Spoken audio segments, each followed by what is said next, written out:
Pimblett is such an interesting fighter inside of the UFC. And it's not just because of the showmanship, but it's more for me the mindset of him. So, like I said on a previous video on this channel, we want to dive into the minds of the fighters and what makes these fighters tick and why they're different to most individuals in the world. Now, I've got a little bit of an insight into Paddy because I actually went to school with him. I don't necessarily know him personally. I know his brother-in-law used to play footy with him. I know of Paddy. Um, we're not friends or anything like that, but he was 2 years above me in school. And I always remember him in school because he was the kid that you first heard of that was doing MMA. I knew what MMA was, didn't fully, understand it or anything in our school. Boxing was definitely bigger. Footy was the biggest sport. I played footy. Um, and, most of the kids that were fighting were doing boxing. We had a few good boxers in our school. Rocky Fielding went to our school, stuff like that. Steven Gerrard as a footballer. Paddy was the first, MMA trailblazer, if you will. I'd imagine now in Cardinal in Liverpool, there's a lot of kids doing MMA. It wouldn't surprise me if they've got MMA classes on in the school. I've got no idea if they do. But the reason why I'm saying that in terms of, insight or whatever that may be, is in school, he was kind of the same as what you see now, to be honest, but a little bit louder. In school, he was a bit of a naughty kid. I'm sure he got early study leave for setting off the fire alarm. I'm sure that was him anyway.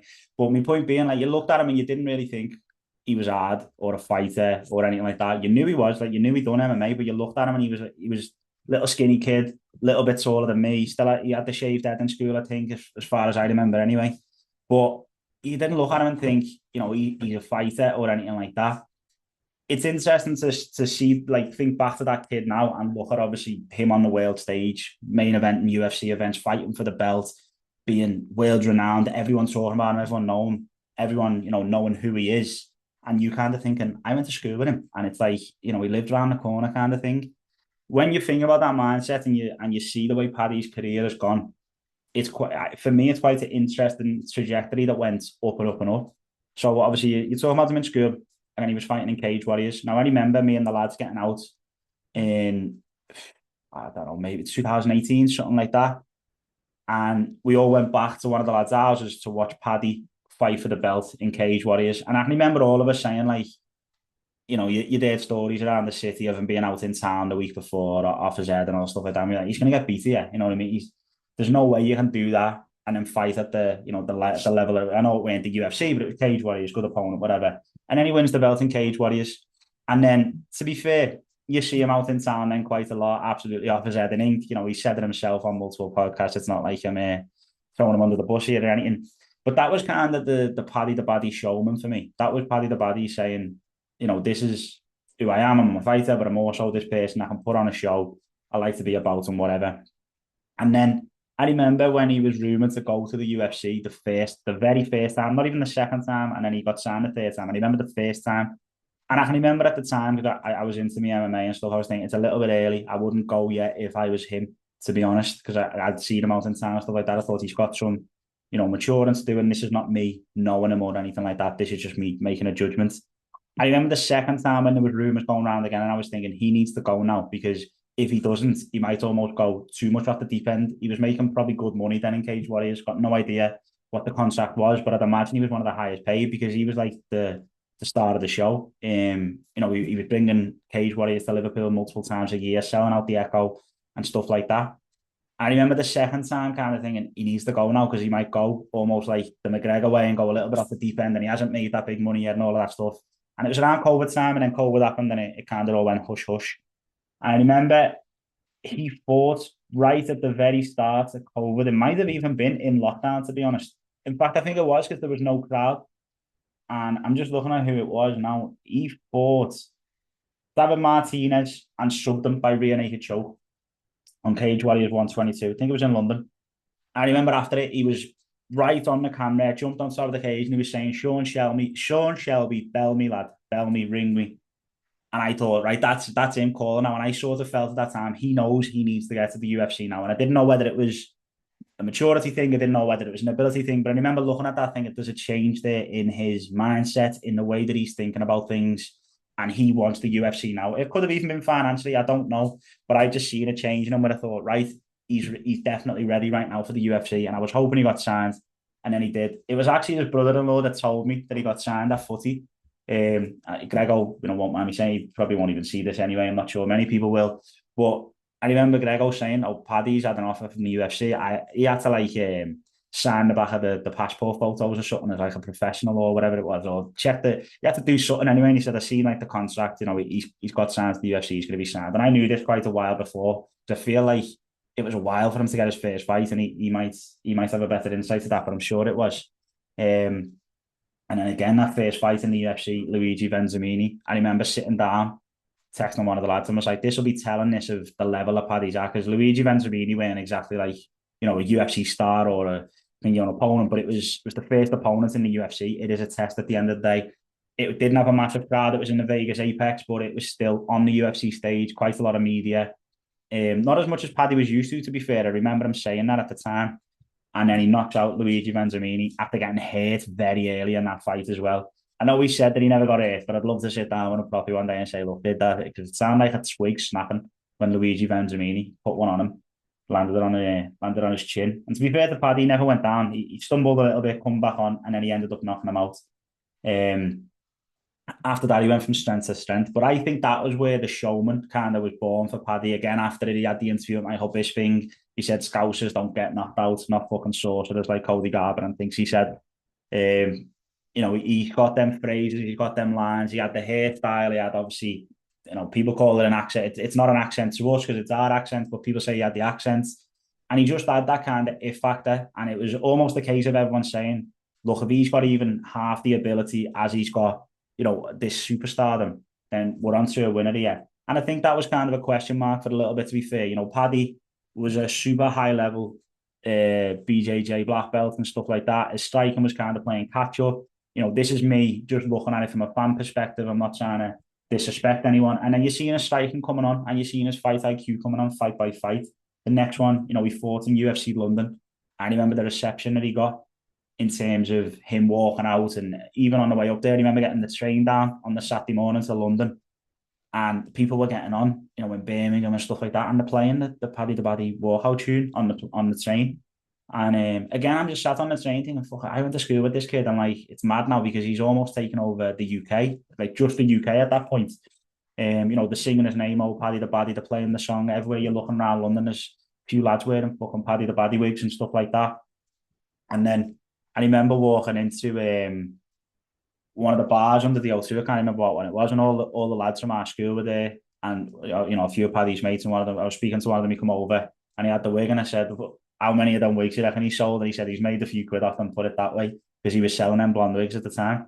And it was just unbelievable. I think on that fight, he weren't even co-main event either. That was his first UFC London, so I think he was like people's main event slot, like that third fight, not the co-main event, the one before it.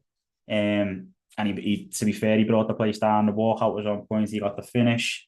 Everything kind of went, the way you thought it was. That was when he beat Vargas in London. That was a round one finish as well. And then again, he's just going up and up and up. The next time he fights in London, he's the co-main event. He finishes Jordan Levy. And then the next time he fights, he is actually promoted last minute to co-main event of a UFC number card, in the last week. And this was a time when he faced a lot of backlash because, first of all, he done the podcast with Dana White and, kind of off the cuff slagged off Ariel Helwani. Then obviously you found out there's more to that story and stuff. It's very well documented. Everyone kind of knows the story by now. But at the time, it was almost like, whoa, where did that come from? And then when he fights Jared Gordon, I'll be honest, on the night I thought he lost. Still not necessarily convinced he won. It was closer than I actually initially thought, I think, because I was expecting Paddy to steamroll him, and then it was close. You kind of go, "Oh, he's lost." I thought he easily lost, stuff like that. Close fight anyway, but he gets a lot of backlash because of that, and because of the interview with Dana. So he's got the added pressure of going from, can't remember where he was on the card. He might have been first fight, or maybe if people main event slots again. He jumps to co-main event. He's got to do all the extra media obligations. He's got to do all these extra things. The interview with Dana drops in the week. He's getting slack over that. Obviously, he had a weight cut and all that kind of stuff. And then you've obviously got the performance, which is subpar for what we'd expected of Paddy at that point in his UFC journey. He had 3 fights. He had 3 finishes. He was fighting Jared Gordon, who's, he's a vet, but he went exactly like a huge step up in competition, and he didn't really, he didn't really set the stadium alight on that night. This goes to his mindset for me. You've got a kid here he's got a bulletproof mindset in terms of self-belief. He's got a bulletproof mindset in terms of not letting people, affect him, or at least showing that he doesn't affect them, and also just loading up the pressure. You'd only have to look at his walkouts every single time, and you can hear of, DC, who's one of the most accomplished fighters in the history of the sport and in wrestling, Olympic bronze medalist, was it? And he said the worst part for him was walking out. That's why he used to run. He used to hate it. He'd in a dressing room, he'd hype himself up, he'd wait for the walkout, and then he'd run because he hated the walkout. And then when he got into the octagon, he'd hear the pin clink into the octagon cage, and that was when he knew he was in the fight. But he said up until that point, he didn't really feel at home or anything like that. And that's someone as accomplished DC. Paddy's laughing. Paddy's literally dancing and singing his head off, walking out every single time. And every single time, he gets a little bit more. And, the most recent fight, that walkout went on for a long time. I heard part of that song that I'd never heard before in my life, put it that way. And he's dancing in the octagon and all that stuff. And I just think he loads the pressure up on his shoulders, which goes to speak volumes for the mindset of Paddy the Baddy. I think he's one of them people that his mindset has definitely taken him further than his talent. And I'm not saying he's not talented. I just mean he's got that drive, like a Conor McGregor, where he's like, look, I can beat anyone. I can do whatever I want. I'm going to go and do this. I'm going to go and do that. And I think it's a very interesting kind of trajectory that he is on. After, obviously, Jared and the backlash and stuff like that, he come up and actually put a clinic on Tony Ferguson. Then he put a clinic on King Green, Bobby Green, whatever you want to call him, in Manchester. Then he put a clinic on Michael Chandler, and I'm thinking his abilities, catching up to the mindset, his abilities sky high at them, and he's beating these people. Okay, they're older, they're on the backside of the career, whatever. But at the end of the day, you can only fight who's put in front of you. No one had done that to Michael Chandler at the time. He nearly finished Tony in the first round. King Green, he knocked him out and shoved him in the same night. You can't knock it at the end of the day. He was absolutely on a tear, and I had a horrible feeling with the Justin Gaethje fight when it was announced.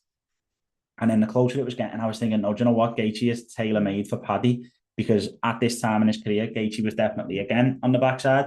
And I thought going into it that Paddy could wrestle him, not in an American way, in a kind of Paddy awkward Brazilian Jiu-Jitsu way, and potentially get the finish. I knew Khabib subbed him. Obviously, Khabib's a supreme wrestler, but if you go Jiu-Jitsu for Jiu-Jitsu, Paddy and Khabib, I think you'd be very, very, very surprised at how it actually turns out from a strict, Jiu-Jitsu kind of standpoint.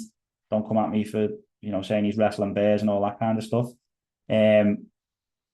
But he obviously ultimately got beat, and he got beat up as well in terms of poked in the eye, black eyes, broken nose, it looked like, all these kind of things. I don't know if he did break his nose. And now you've got him again looking to be a big fight on a big card, the Conor McGregor card, International Fight Week, and just saying yeah to it. I think mindset-wise, that speaks volumes of Paddy as an individual more than anything. He could very easily take a tune-up fight here. I'm going to get the UFC rankings up right now, because I know Benoit is ranked above him, but I think it's only one spot. So Paddy right now is number 6 in the UFC lightweight division. Benoit Saint Denis is number 5. Obviously, assuming that this is the fight that happens, Paddy could have fought any of these. He could have fought a Dan Hooker. He could have fought a Renato Moicano. Could have fought a Fiziev. He could have given Manuel Torres a go. And you can say, okay, he's giving them up-and-coming guys a chance in them cases, so he's not going to want to do that. But what I mean is, this is a tough fight. Benoit Saint Denis is on a tear at the minute. He's by no means a slouch. I think the last bit of the beat him was Dustin, wasn't it? Oh, no, we got beat by Moicano as well, yeah. But then since that, he's on a 4-fight win streak. He's beat Ruffy, he's beat Dariush, he's beat Dan Hooker. They're no slouches. If you put them 3 fights on against Paddy, they're very interesting fights. I like the Ruffy one as well, to be honest. But yeah, Beneil Dariush is no slouch, and I think that speaks volumes to the mindset of Paddy the Baddy and his belief in himself that, yeah, he can beat everyone. He's a showman, and I wouldn't have been shocked if he took a lesser opponent in this fight after getting beat by Gaethje, just to come back off a loss for the first time in the UFC. I know he's been beat before, but in terms of actual UFC, we've only ever seen him win, and I thought he might just take a minute here. But like I said, it speaks volumes to the mindset of him. I'd love this fight to be it in International Fight Week on the undercard of McGregor Holloway, it looks like at the minute. Obviously, I think Paddy's looking to be the co-main event. And again, that just shows the level where he's at, where he's co-main event to the biggest superstar in the sport at the end of the day. And yeah, very, very interesting trajectory. I think if Paddy fights Benoit and beats him, I think he fights for the belt next. Disagree with me if you want. Let me know what your thoughts were on this type of video. If you want to see more of this type of content and kind of insight and thought process, I'll see you in the next one.